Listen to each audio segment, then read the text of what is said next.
As India's first Prime Minister, he consolidated our democracy and entrenched the basic values of our polity, values to which we are still proud to lay claim. What are these values?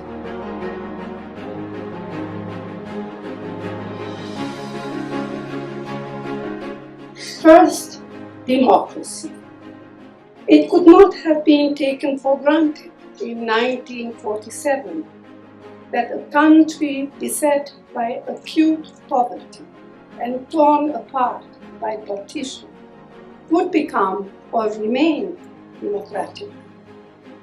It was Nehru who instilled a democratic culture in our country by his scrupulous regard for the form as well as the substance of democracy. His respect for Parliament, his regard for the independence of the judiciary, his courtesy to those of different political convictions, his commitment to free election, his faith in a free press, and his deference to institutions over individuals have all left us a precious legacy of freedom. Second, secularism. He lived up to his lifelong conviction that India belonged to all its people.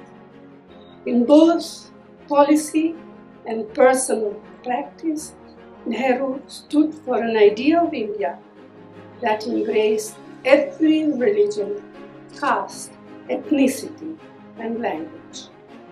Third, socialism. It is fashionable today to decry Nehruvian socialism as a system that tied India to many years of modest growth.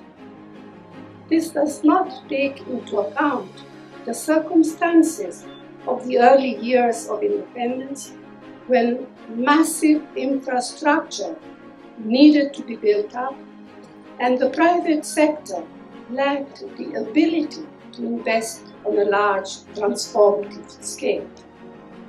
At the core of his socialism was the conviction that in a land of extreme poverty and inequality, the objective of government policy must be the welfare of the poorest, most deprived, and most marginalized of its people.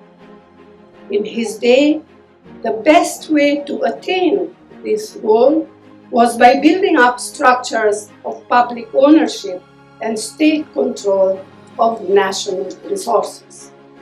Today, our thinking has evolved as it should, and we can take pride in our role in liberalizing our country's economy and in making possible so many new avenues for dynamic enterprise to succeed in a globalizing world. At the same time, we remain steadfast in our concern for the weakest sections of society. Finally, foreign policy. Nehru was a convinced internationalist. For him, in the Cold War, non-alignment was the only possible response to the bipolar divisions of the era. In its essence, the Nehruvian vision was about safeguarding India's independence and self-respect against potential encroachments on its sovereignty. Over the years, Congress governments have taken Nehru's ideals forward. They have widened the scope of our democracy through such innovations as Panchayati Raj, with its reservation for women and the Right to Information Act, to mention just a few. They have defended secularism in the face of violent threats to our nation's diversity. They have deepened socialism innovatively through the creation of a framework of rights, including the right to work, the right to food, the right to education, and the right to fair compensation for land. All of these measures have strengthened and empowered our people, especially the poorest.